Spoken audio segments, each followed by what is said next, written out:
In today's video, we're going to talk about these little things. Spark plugs. Okay, so we're going to start talking about spark plugs in today's video. Now you see here I have a wide array of different spark plugs. Different brands, different types. I mean, a lot of different spark plugs. I mean, I have every spark plug known to man. There's also one, it's a little wet. It'll serve its purpose. That's a 2-cycle spark plug. Alright, so what we're going to do is start over. Spark plugs. Every mower, every engine has a spark plug.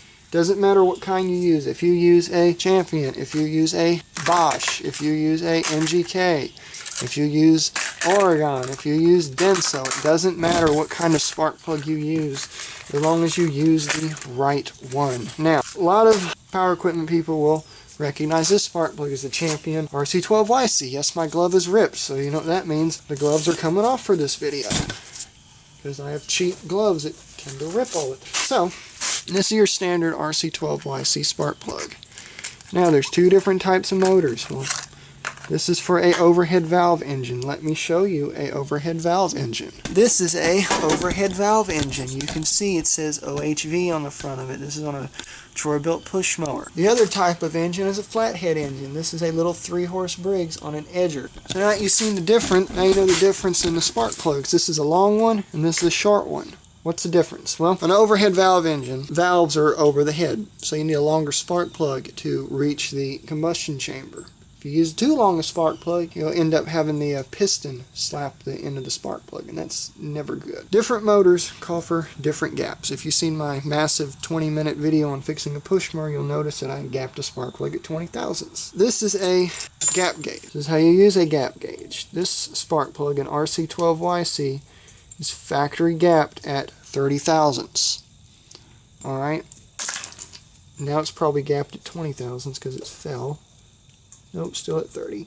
But you can see right there, it's gapped at 30 thousandths. Or close enough to it. Alright, that's the RC12YC. This right here is a Denso K16 PRU. It is an equivalent to an RC12YC. See there, same length, same thread, same everything. This one's gapped at, I believe it's something funky. Yeah, this one's gapped at about 25 thousandths. I'm actually going to gap it at 30 thousandths. Yep. Alright, so RC12YC is basically what everyone goes by.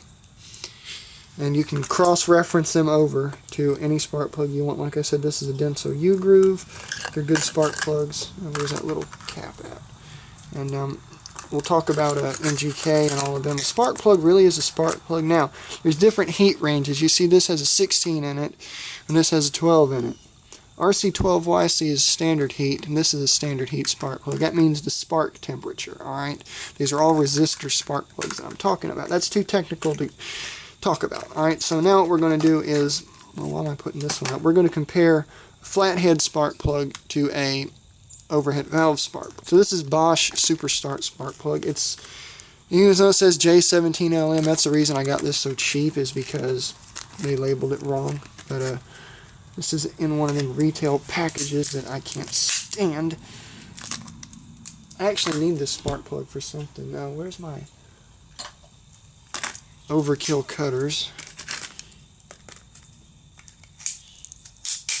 There we go. Hey, now I've gotten into it. There's my spark plug. Alright, so see the difference between a RJ19LM, that's what the Champion variation is, and a RC12YC. RJ19LM has a wider base to it, shorter thread reach. The reason on a flathead engine that you don't use a long spark plug is because on a flathead, the piston's right there. You don't have to go deep down into the motor to get to the piston, to the combustion chamber. And you can see the length difference.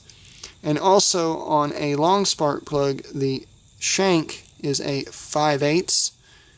On a short spark plug, it's a 13/16. Now, there are some occasions, like for Kawasaki, one of my mowers that I use calls for an NGK spark plug. Kawasaki, they're weird. You have to use an NGK spark plug. This is a BPR4ES. This is a 13/16, I do believe.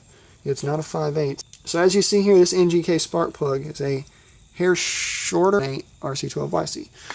On a Kawasaki, it's different. I'm not going to get into it right now, but this is what you're supposed to use on a Kawasaki.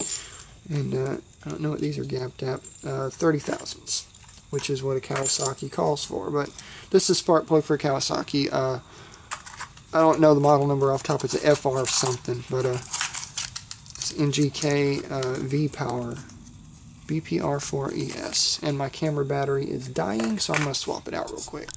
We are back. So, anyways, where we left off is talking about NGK spark plug. It doesn't matter what brand of spark plug you use, honestly. I mean, a spark plug, at the end of the day, is a spark plug, and you can find them just about anywhere. I mean, you can use just about any spark plug there is out there. Just for a record, here's an Oregon RJ19LM, WR11EL, and a BR2LM. Now the NGK BR2LM, you see the 2, that is a very hot spark plug. That's a video for a different day. As you see here, I have this labeled Kawasaki because that's what I use these spark plugs for. BPR4ES V-Power. These are actually really good spark plugs. Now, this is a little Denso CJ8 is what the Champion reference is. Yeah, it's a little wet, but this is CJ8 spark plug for a weed eater. And weed eaters, 2 cycles, generally have a small gap. And this spark plug's not even gapped at 20 thousandths. Oh, wait, yep, yeah it is. So, like I said, weed eaters usually have a small gap on them for a small spark because they're 2 cycles. But we'll just tuck that one down there. That's actually a good spark plug. But anyways, now you're probably wondering, how do I know what spark plug my engine takes? Like if you have a Briggs Color Kawasaki. Well, you can either remove the spark plug out of the motor and look at it and match it up and go on the internet and cross-reference it, or you can look at your owner's manual, or sometimes on a riding bar, if you pop open the hood, it'll show the spark plug number and a bunch of other parts on the right-hand side down by the muffler on the hood. But anyways, I hope this answers some of y'all's questions on spark plugs. I'm going to go put all of this up, and you can get these little gap gauges anywhere. I mean, I have 2 of them, that way if I lose one I have another, but I tie them to a string. I'm going to do a separate video on showing how to gap a spark plug because this video got a little bit too long. This was just explaining spark plugs. So the next video after this will be how to gap a spark plug. So anyways, see you in the next video.